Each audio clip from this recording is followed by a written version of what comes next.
오늘은 성경필사 네 번째 시간이고요. 창세기 19장부터 27장까지 얘기를 좀 나누어 보도록 하겠습니다.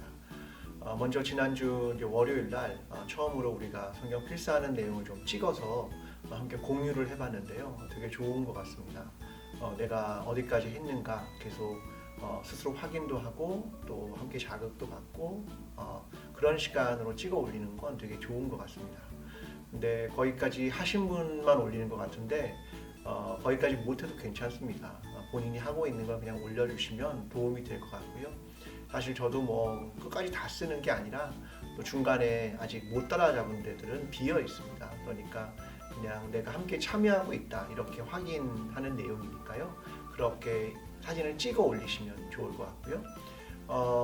오늘은 하나를 더 하려고 합니다. 뭐냐면 필사한 것 중에 이번 주에 한 것 중에 내 마음에 물 울리게 했던 하나님의 말씀, 새롭게 깨달은 것들, 그런 것들을 짧게 카톡에 다시 올리겠습니다.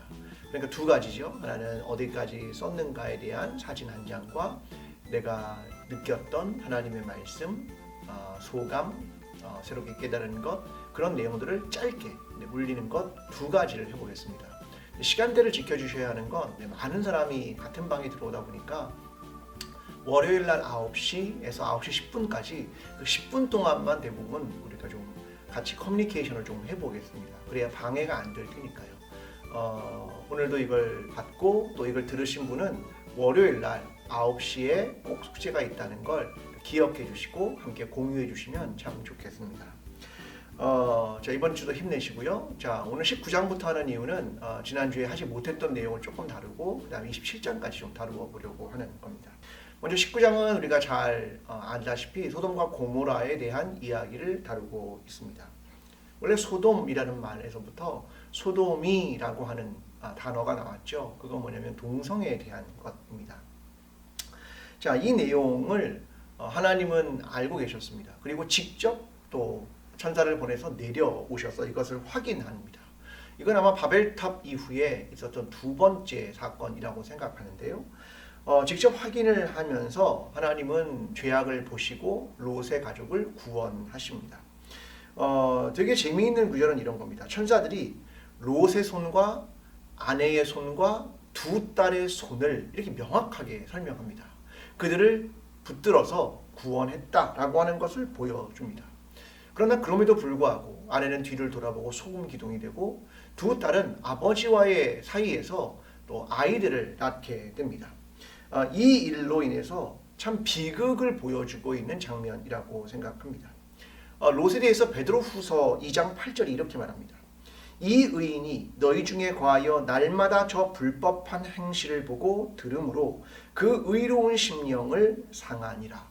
그러니까 맨날 무엇을 보고 무엇을 들었는가, 그것 때문에 롯의 마음이 상했다, 이렇게 설명을 하는 것입니다. 영향력에 대한 이야기를 들려주는 내용이죠.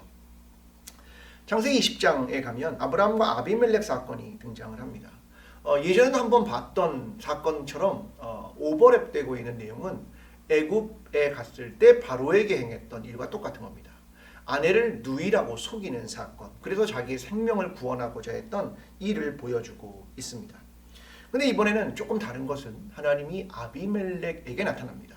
아브라함이 아니라 아비멜렉에게 나타나서 사라가 남편이 있는 여자임을 분명하게 해주십니다. 그러면서 아브라함에게 기도를 요청하라, 이렇게 하나님 말씀해 주십니다. 누구 잘못인데요? 아브라함 잘못 아닙니까?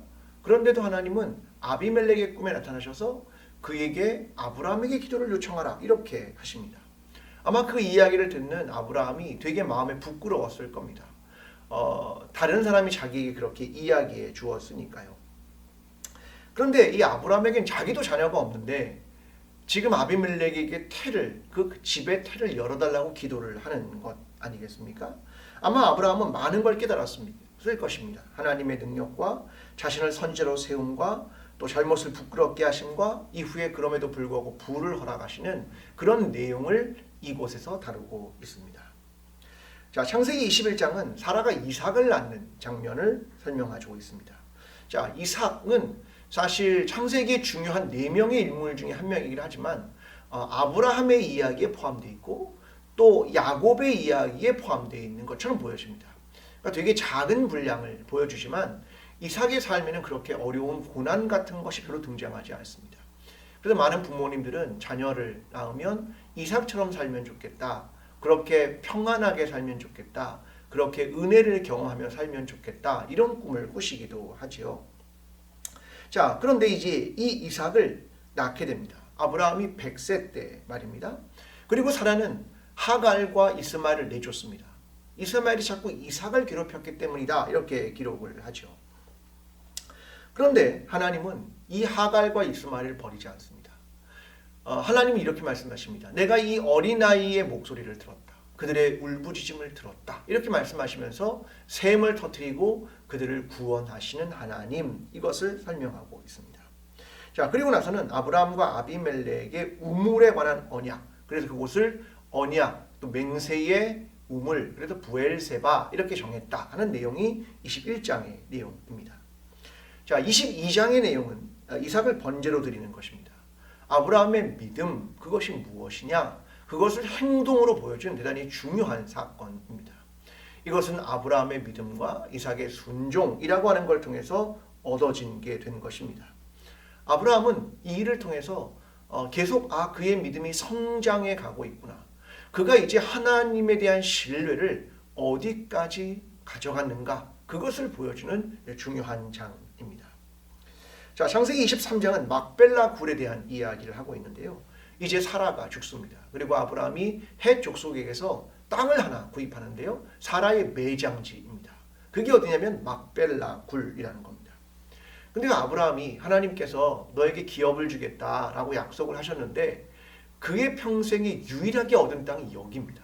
매장지, 막벨라 굴. 그 굴 하나가 사실은 그가 평생 얻었던 유일한 기업이었습니다. 히브리서 11장은 이렇게 말합니다. 그가 약속의 땅에 거류했다. 자, 거류했다는 말은 임시 거처라는 말입니다.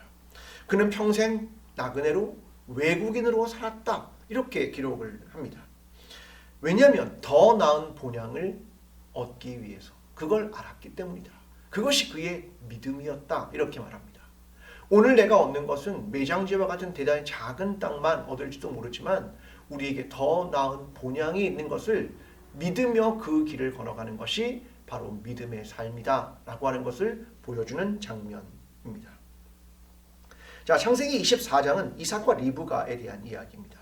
자, 이삭이 이제 아내 리브가를 얻는 장면인데요.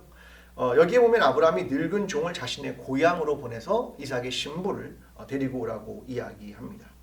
자, 그가 기도하고 도착한 곳은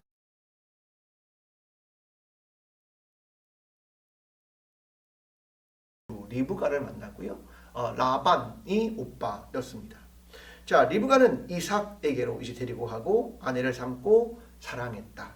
그리고 어머니의 죽음 이후에 이제 위로를 얻게 되었다라고 하는 이삭의 결혼에 대한 이야기를 담고 있습니다. 자, 창세기 25장은 에서와 야곱의 이야기인데요. 아브라함이 죽습니다. 그리고 후처가 낳은 아들들을 기록하는데 그중에 눈에 띄는 한 사람의 이름이 있죠. 미디안입니다. 이스라엘을 이후에 괴롭히게 되는 미디안 자손.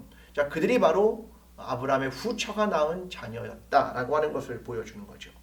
그리고 이후에 이스마엘의 후예에 대해서 기록을 하고 있습니다. 자, 그러면서 새로운 시대가 시작이 되는데요.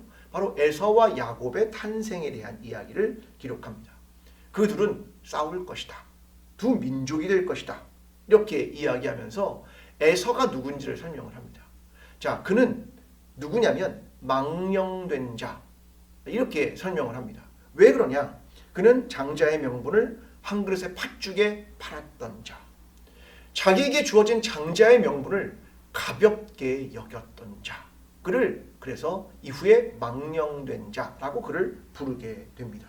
자, 26장에 가면 이삭의 실수를 하나 보여줍니다. 자, 그건 뭐냐면 이삭이 아브라함하고 똑같은 실수를 합니다. 그의 아내 리브가도 아름다웠던 모양입니다.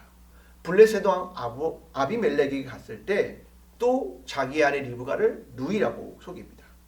그런데 하나님은 이러한 이삭 또 똑같이 아브라함처럼 경험하게 하고 또 그도 여기서 거부가 되게 하십니다.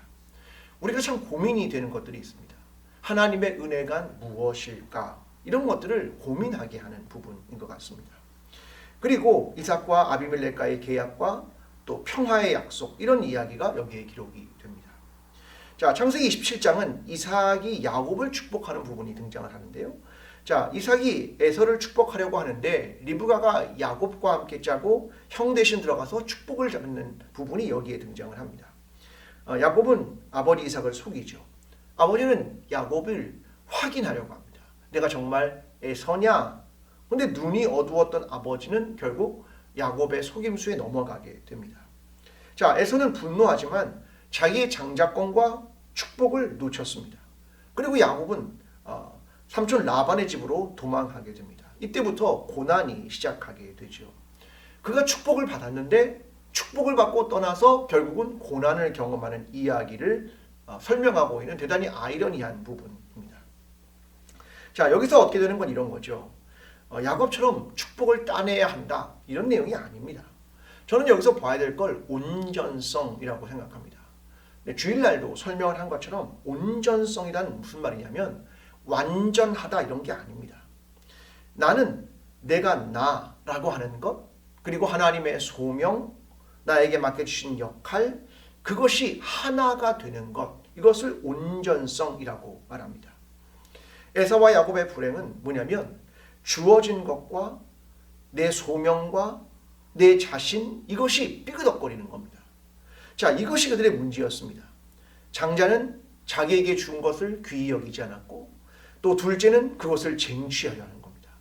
나 자신과 내 소명이 불일치하게 됐다라고 하는 겁니다. 이게 온전성을 잃어버렸다라는 개념입니다. 여러분, 우리의 평생의 과제는 무엇일까요?